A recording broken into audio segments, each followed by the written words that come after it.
Bonjour Emmanuel, Bonjour Henri. comment allez-vous? Eh ben écoutez, dans les problèmes, je vais pas trop mal. Et vous? Moi c'est terrible, parce que je donne l'impression d'aller bien, mais en fait je vais très mal. C'est là qu'est la difficulté. Mais de notre côté, ce blog nous apporte des satisfactions, et donc ça nous fait plaisir de retrouver les quelques personnes courageuses qui nous regardent, et ça me fait plaisir. Donc effectivement, au moment où on est là, ça va mieux. Mais dans le fond, ça va quand même pas bien. Bon, de quoi allons-nous débattre aujourd'hui, Henri? Alors, je propose qu'on se rapproche un peu de l'actualité. Alors l'actualité, c'est finalement la guerre en Crimée. Alors la guerre en Crimée, elle est assez intéressante. Moi, j'y connais rien, je ne me rends pas compte qui a tort et qui a raison. Je pense que quand il y a une guerre, je ne suis pas certain qu'il y en ait un qui ait raison. Mais enfin bon, il y a une guerre. Donc cette guerre, qu'est-ce qui se passe? D'un côté, il y a les Russes qui ont sorti les tanks. Donc on sait que c'est la guerre, puisqu'ils ont sorti des tanks, des mecs habillés en militaire, avec des fusils, tirant en l'air. Donc c'est la guerre. Et de l'autre côté, il y a les autres, les Américains, qui eux répondent à cette guerre par des sanctions économiques. D'accord? Absolument. Qu'est-ce qu'on peut en conclure, Emmanuel? On peut en conclure qu'une sanction économique, c'est de la guerre. C'est-à-dire quand les Américains... C'est une autre forme de guerre. C'est une forme de guerre. Bien sûr. Quand Obama dit Monsieur Poutine est obligé de sortir les canons parce qu'il n'est pas assez puissant, c'est un aveu de faiblesse. Moi, Obama, qui suis puissant, je lui fais une guerre économique, c'est-à-dire je lui prends ses économies, je lui prends son économie. Donc, prendre l'économie de quelqu'un... Et l'économie de ses copains. C'est l'économie de ses copains. Donc, prendre l'économie de quelqu'un, c'est lui déclarer la guerre. Donc, quand... Ah, je vois où vous voulez en venir, oui, Henri. Voilà. Vous voyez où je veux en Oui, venir. oui, absolument. Donc, quand le fisc, quand M. Cazeneuve et M. Moscovici nous inondent d'impôts abusifs, c'est un acte de guerre. Ce sont des bombes, parce que ça nous tue, parce que c'est un acte guerrier. Donc, on est dans la situation... Alors, quand il y a une guerre, il y a toujours une excuse. Alors, par exemple, la guerre de Crimée, les Russes considèrent qu'ils sont chez eux, que c'est pas normal que les autres soient là. Les autres disent, ben nous, c'est pas vrai, c'est pas vous qui êtes chez vous, c'est nous. Donc, chacun a son excuse. Il y a toujours un motif qui fait la guerre. Ce motif, c'est ce que nous appelons, nous, la propagande au niveau fiscal. Et quand on nous attaque, quand un acte guerrier est engagé contre nous par le fisc, il y a évidemment une excuse. L'excuse, c'est quoi? C'est, mais vous inquiétez pas, on va donner le pognon aux pauvres. D'accord. Enfin, Mais il se sert quand même largement au passage. On est bien d'accord. en plus. Mais quand bien même, je veux dire que le simple fait de prendre à quelqu'un ses affaires est un acte de guerre. Donc, ça veut dire que on est dans la situation où finalement, Bercy tire contre son peuple. C'est-à-dire qu'aujourd'hui, on peut considérer que la manière dont Bercy lève des impôts est en fait exactement la même chose que s'il nous tirait dessus à l'aide de fusils, à l'aide de missiles, c'est-à-dire c'est un génocide économique. Et on a d'ailleurs toutes les conséquences d'un génocide économique, puisqu'il y a la fuite, il y a des déplacements de population, les gens partent, les gens s'en vont pour essayer d'échapper à ce meurtre. Et c'est un meurtre économique, mais c'est un meurtre. Donc, si vous voulez... Ah, ça c'est mon portable, ça le coup. Donc, ce meurtre économique, cette guerre, il faudra bien qu'un jour ils en répondent, parce qu'on ne peut pas comme ça tirer sur son peuple, c'est pas possible. C'est pas différent d'un meurtre physique, il n'y a pas de différence. Surtout que là, ce qu'ils font à Bercy, c'est quand même une sale guerre. C'est-à-dire qu'en fin de compte, sous divers prétextes, ils vous pillent littéralement et vous mènent à la ruine. Alors, c'est ce qu'on appelle les abus fiscaux, ce que nous appelons les abus fiscaux. Alors, moi, je vais vous donner deux exemples, tout à fait simples. Là, voilà, j'ai deux factures sous les yeux. La première, 606 425 euros. La deuxième, 450 895 euros. C'est pas mal. Simplement pour Dumas-Henri. C'est-à-dire, à titre personnelle, ça fait 1 100 000 euros. Voilà. Donc, ça, je n'ai pas le premier sou. J'ai une retraite de 300 euros, 390 euros par mois. Impossibilité totale de payer ça. Donc ça veut dire que c'est effectivement un meurtre économique. On commence à avoir un peu de la bouteille. Être victime d'un assassinat comme ça, c'est quand même gravissime. Alors, j'ai téléphoné à la personne qui m'a envoyé ça. Je vais vous dire qui c'est, parce que ça va vous intéresser. Alors c'est monsieur... qui s'occupe de ça Monsieur Hilaire. Alors, monsieur Hilaire, je l'ai appelé, et vous savez ce qu'il m'a dit? Il m'a dit, mais monsieur Dumas, je n'ai pas d'animosité contre vous. Non, c'est vrai. Heureusement, hein. Heureusement, parce que c'est le sniper, ça, il vous a dans sa lunette, là, vous êtes dans la croix. Mais il n'a rien contre vous. Et puis, il n'a rien contre vous. Mais il faut le faire. Il a un petit plaisir quand même à tirer, hein, parce que sinon, il n'est pas sniper. Oui, bien sûr. Hein, quand même. Oui, absolument. Donc, mais quand même... dans l'absolu, il n'a rien contre vous. Non. Hein? Et il est quand même persuadé que personne ne peut le mettre dans sa lunette, lui. Oui. Parce qu'il il est le sniper, mais il est protégé. Il est caché, il vous voit dans la lunette, mais il se dit personne ne me met dans sa lunette. Voilà, parce que sinon, un peu les pétoches. Hein. Alors là, c'est un peu pareil. Donc, pas d'animosité, tout petit plaisir, je pense. J'ai bien senti. Non, ne vous inquiétez pas. Je vais pas vous attaquer tout de suite, il m'a dit. Vous avez reçu la facture, vous en avez déjà pris plein la gueule. Mais non, je vais pas tout de suite vous vendre tous vos meubles, tout machin, votre bagnole, ça, pas tout de suite. Bon. Donc là, il laisse... ça vous laisse respirer quand même quelques jours. Oui, lui aussi. Oui, ça me laisse respirer quelques jours. Donc, si vous voulez, les conséquences sont vraiment mortelles et il s'agit vraiment d'un acte de guerre.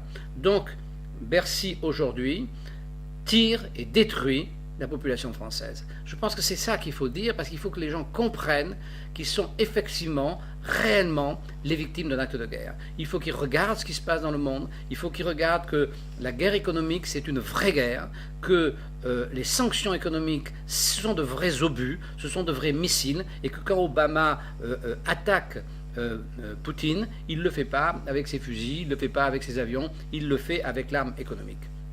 Et qu'aujourd'hui, des gens qui ont eu le pouvoir, qui ont dépensé l'argent sans compter, qui font qu'aujourd'hui nous n'avons plus d'économie, qu'aujourd'hui notre pays est endetté, on ne peut plus avoir un capital, on ne peut donc plus travailler, on ne peut plus avoir une économie car l'économie, ça commence par le capital, ça ne peut pas être autrement. Hein. Donc cette espèce de folie, tous ces gens sont des meurtriers. Voilà. Donc je voulais qu'on parle de ça, Emmanuel, parce que je trouvais que... Oui, mais enfin, ce que vous me dites là, c'est quand même pas tellement nouveau. Je veux dire que ça fait un moment que, évidemment, il y a une graduation, on augmente la pression. Mais si on reprend nos affaires, comme beaucoup de Français, sont des vieilles affaires. On a tout essayé, on est allé jusqu'au bout du bout, des procès à droite, des procès à gauche, qui effectivement, à chaque fois, nous ont fait perdre. Mais donc cette pression, qui est devenue plus forte maintenant, elle existait avant. Le pillage a toujours plus ou moins existé. Je veux dire, c'est depuis Philippe le Bel, le fisc pille. Oui, mais je pense que, bien sûr, mais je pense que chaque fois il le paye cher. Hein. Pour cette Philippe le Bel, c'est pas lui qui a payé, mais enfin c'est dans sa famille, on leur a coupé la tête à la sortie. Hein. Oui. Alors, donc si vous voulez, il y a une facture quand même. Donc moi je pense que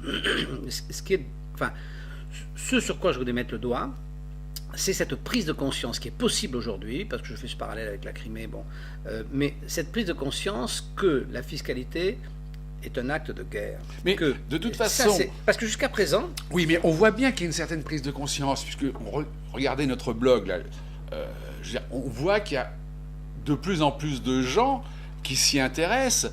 Pourquoi ? Parce qu'avant, c'était vraiment très, très ciblé, les pillages fiscaux. Maintenant, tout le monde, quasiment tout le monde, peut être une cible. Ah, je pense que dans la folie qui vient, effectivement... mais tout le monde va être une cible. C'est certain, on est vraiment passé à une grande industrie de la guerre économique, mais ce qui est terrible, c'est quand elle est tournée vers son propre peuple. C'est-à-dire que c'est un génocide intérieur. C'est-à-dire que ces gens sont en train, à l'aide de l'arme économique, qui est une arme de guerre, sont en train de tuer la totalité de leur population. Et c'est exceptionnel, parce que jusqu'à présent, ils l'ont fait... Pas la totalité de leur population. Une partie de leur population, qui est la partie active, celle qui, en fin de compte, fait fonctionner la machine économique. Oui, mais je pense qu'ils vont empiéter, parce que je pense que ça va se retourner, parce que comme toujours, quand il y a une guerre, au début, quand une guerre est déclarée, au début, il y a un ennemi, et donc on tire sur cet ennemi. Puis ensuite, les choses se compliquent, parce que cet ennemi, il a la famille... On ratisse plus large. Oui, et puis il y en a qui sont dans les deux camps, parce que c'est une guerre civile. Parce que là, on est dans une guerre civile. Oui, on n'est pas engagé dans une guerre avec un ennemi extérieur. Non. Donc, on est dans une guerre civile où ceux qui, au début, ont commencé à tirer, donc à à utiliser l'arme économique, au début, ils avaient une cible qui était pour eux, dans leur tête, bien dessinée. Puis cette cible, elle a dû s'agrandir. Puis maintenant, tout à coup, il y a des passerelles des deux côtés, comme dans toutes les guerres civiles. Donc chaque famille a des membres d'un côté et de l'autre. Donc on est arrivé à un point où ça va devenir insupportable et où c'est très très grave. Donc face à ça, la seule chose c'est quoi? La seule chose c'est... Il n'y a pas tellement de solutions, hein, je veux dire, légales. Il n'y a pas tellement de solutions. Non, il n'y a pas de solution. Tant que le pouvoir exerce cette forme de pouvoir, je vois pas comment on peut s'en sortir. À part leur couper la tête. Ce qui est une solution aussi, mais ça se fait plus beaucoup. C'est-à-dire que je pense que c'est un problème de... En réalité, je pense que ça va être un problème de majorité. Pour ça que c'est important ce qu'on dit, parce que c'est un problème de prise de conscience. Parce qu'on est quand même en démocratie. À partir du moment où il y aura une prise de conscience, qu'on aura bien comprendre que cette fiscalité est un acte guerrier, que ce n'est pas un acte anodin, que ce n'est pas un partage équitable, que ce n'est pas un retour vers ceux qui en ont besoin, etc. Que tout ça, c'est pas vrai. En fait, il y a donc agression économique volontaire, destruction volontaire. Quand on va avoir compris ça, s'il y a une quantité suffisamment importante de gens pour comprendre ça, il y a plein de solutions, bien sûr, pour revenir en arrière. Il y a plein de solutions pour respecter la propriété privée, pour respecter le travail des gens, pour cesser de leur faire payer un impôt au-delà de ce qui doit être payé normalement, limiter l'État à son activité régalienne. Enfin, il y a tout un tas de solutions. Simplement, le problème, c'est que ça ne peut se faire soit par la majorité, c'est-à-dire calmement, soit effectivement ça se fera dans un effondrement dont on ne sait pas très bien comment il se passera. Mais il n'y a que ces deux solutions. Enfin, déjà là, on va voir, normalement, on va resserrer le ministère de l'économie, puisque pour l'instant c'est une véritable gabegie. Ils sont 7 à Bercy, ce qui est complètement aberrant. Bon, mais il faut nourrir tout ce monde-là en plus, hein. Oui, même s'ils gagnent beaucoup, 7, c'est quand même pas énorme. non, mais 7 ministres, 7 ministres qui s'occupent de l'économie. Non, c'est sûr que Bercy, c'est vraiment... c'est la Bastille, hein, c'est l'emblème, voilà. Il est clair, hein, c'est l'emblème, c'est Bercy qui doit être... D'ailleurs, nous y allons, tous les deuxièmes jeudis du mois, nous allons nous recueillir devant le monstre qui a dévoré nos économies. On est toujours aussi... Et qui continue à nous dévorer. Oui, on est toujours aussi isolés, mais ça va venir. Hein. Alors, voilà, donc c'était la causerie de cette semaine, c'était ça. Alors, on a une petite annonce à faire quand même. Oui, parce que l'on voit quand même que les gens sont de plus en plus inquiets devant les contrôles fiscaux et qu'ils ne savent pas quoi faire. Alors, Henri, vous qui avez une certaine expérience des contrôles fiscaux et de tout le processus, et moi-même aussi, nous avons décidé donc de créer un stage d'information aux contrôles fiscaux. Voilà, on va faire un stage de formation psychologique au contrôle fiscal. Parce que si vous voulez, au niveau de la technique du contrôle fiscal, nous n'avons pas plus de compétences que d'autres. Et si vous voulez, cette technique, elle est tellement complexe qu'il y a énormément de gens qui prétendent la connaître. Certains même la connaissent pour de vrai. Oui, mais enfin, nous, on a l'expérience. Voilà, mais nous, on a l'expérience de la partie du drame. Et on peut vous préparer, vous donner quelques petites solutions pour arriver face à ce drame un peu plus solide que comme nous on y est arrivé, parce que nous on y est arrivé par surprise et le la temps fleur qu'on au fusil. Oui, la fleur au fusil. Oui. Moi j'avais même pas de fusil, hein. La fleur entre les dents. Et donc on va donc faire des stages d'une journée, un samedi ça sera. On va faire paraître ça sur le blog et on va commencer sans doute en fin mai ou début juin. Voilà, hein. Donc on va mettre ça sur le blog la semaine prochaine et ça sera réservé à 10-15 personnes et on essaiera d'en faire un tous les mois. Ça va nous permettre d'abord de faire connaissance et puis ensuite effectivement de vous préparer à ce qui se passe pour l'instant et psychologiquement et intellectuellement, parce que c'est très important, parce que c'est une guerre et donc pour une guerre surtout, il faut se préparer les gens. Il faut qu'ils sachent qu'un contrôle fiscal n'est pas anodin. Parce qu'on s'imagine, moi quand j'ai eu mon premier, je dis tout va bien se passer, je suis tranquille, je suis cool. Pas du tout. Donc il faut qu'ils sachent Oui, exactement comme il faut savoir quand on part à la guerre qu'une bombe qui vous arrive sur le coin du museau, c'est pas anodin. Parce que c'est pareil, hein, en 14, les types ils sont partis en disant ouais c'est formidable, on va et puis non c'est pas du tout formidable. La guerre c'est pas du tout formidable, les fusils c'est pas du tout formidable. Et ça ne tue pas que le voisin. Voilà, et les contrôles fiscaux c'est pas du tout agréable et c'est vraiment un acte guerrier.